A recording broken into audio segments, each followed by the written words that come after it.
tutandikidde wano ew'omukulu gwe bayita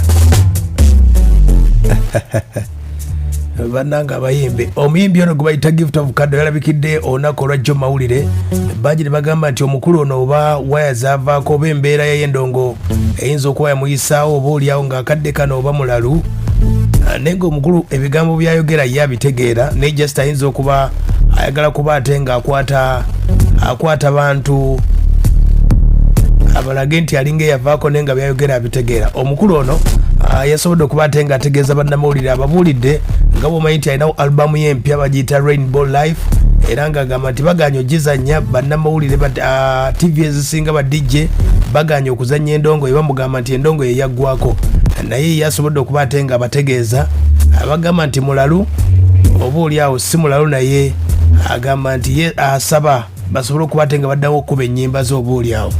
Atandika bw'ati gwe atamumanyi bw'agamba. Abaana bato Uncle Gift of Kaddo eyayimba Traffic Man Officer omuwala gwenenda obwire buli kukya ate balobata. You always meet traffic guys on the way when you go to school, so I was meaning that man was stopping me, so I was like, wow, let me sing about him. Ye mukulu oyo gwe owulira ebigambo by'oyinza okugamba yavaako naye nga byayogera abitegeera. Abantu ayagala bakwata kumu ayogedde ku ndongo yenga bweyimiridde akadde kano. Mwana mulenzi ono Gift of Kaddo yaliko mu Good Life, endongo ne bagitambuza naye era ulira bwagamba bwe baba bakyabawandiikira ne mbayita mbu bakyali bwakabi. Bwe noŋŋamba nti nno number 1 wa Uganda yono nga ne bana bwe tasobola kuyimba nnyimba 3 wadde layini 3 mu nnyimba ze. Bwe noŋŋamba yoyo bwakabi nga mwenakwe mutunuuli nga the Gift of Kaddo ng'ama solo challenging Wizkid, solo challenging Diamond Platinum. So which means tuli mu class ye munokunya class ya n'ebintu byenjagala nekola music waddala wakati music wange tena abantu abamu especially the media baganya omubana baki simanyi lwaki naye bajja kulaga bakuba music ali trash. You get it? Kono music omungi baganya omuku baganya oyita kati nze mbakolera ki mujera mu mbuzi Kaddo nga tolabika naye nga ne kati YouTube yange na release nze nyimba endala. Nina album bagita Rainbow Life. Rainbow Life ekenyimba 24 kuliko ababanda bonna abakabi just kitegedde. Agamba nti afulumiza album ne ba DJ ne TV ezisinga ziganya okuba endongo ye, era agamba mu ggwanga Uganda temuli mu muyimbi amusinga. Ulira bwe When te wakyali ate radio was a main man bro, my brother. Radio and Weasel never talk about it. Asaba Weasel yemba ngambo yomulalu. You get it?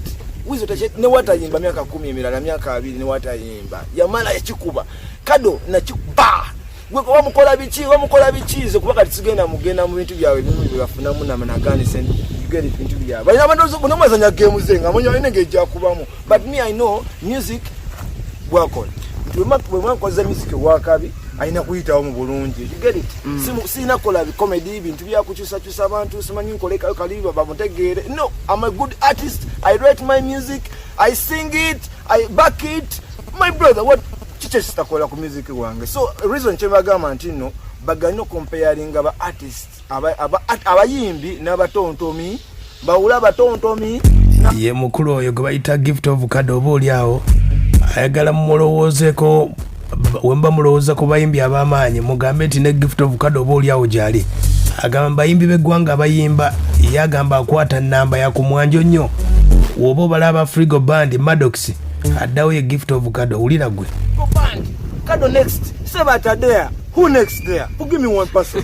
Who next there? What are you talking about? What are you talking about? Sing 4 lines. Sing 4 lines for me. Sing for me one song, bro.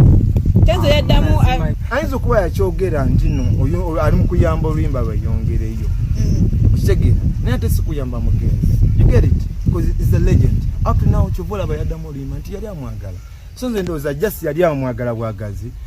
Namwe media n'umukyusaamu mufunamu akantu katono nnyo ne mukisudia ne mumukuba kalaini kamu naye nga temukusabye na omusajja waba alikudda mbambi kayimba kamuyayi. Omukulu omulidde abadde amwebuuza Gift yatadde album ye n'agamba tebannaginoonyako wadde n'akamu.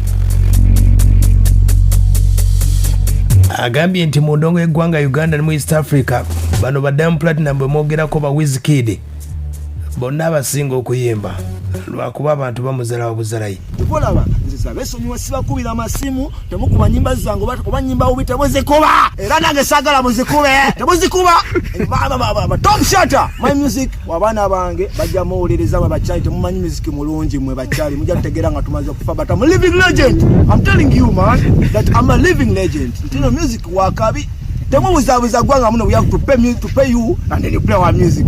Let's try. Tebamanyi na number 1 wa Uganda mu nsi yonna tebamanyi na number 1 ne Kenya tebamanyi mutegeera nimba zaye bamwe ni mukutusibako bantu namuna gani. I'm singing good music. I'm telling you that I'm fighting for my country for good music. I'm compare my music with Diamond Platinum, Wizkid. Stop comparing my music with this nonsense categorical sibitegeera bitegeera. Ejeba ita attention jayagala okubajjamu naye omukulu ye gift of Kaddo bano bakyali banegendereze just man ni mkwano nkyakube nyimba ate ndi mu binyonjo kyalo sema na kuyimba nako nno muganda wange omwana wange njagala yigo kuyimba oyagala yige kuyimba luyimba ki oyagala yige kuyimba luyimba ki media nawe wokuba luyimba luno ku TV okuba luyimba olu oyagala mwana okuba luyimba luno omwana kyagendo dolaba yalaba ki bongo yutanga ziliko na video ziliko na video ngo yagala duulira buli gwo gwa munamba ki nakuzino babanda nabani me am a living legend like level yange ni mama doxy but radio muganda wa category je ni mwiba Afrigo band cause man the vibe is much bro. These guys are playing man. Please media open up your eyes baba sibe kintu kumaso kati abakusana bana abayimbi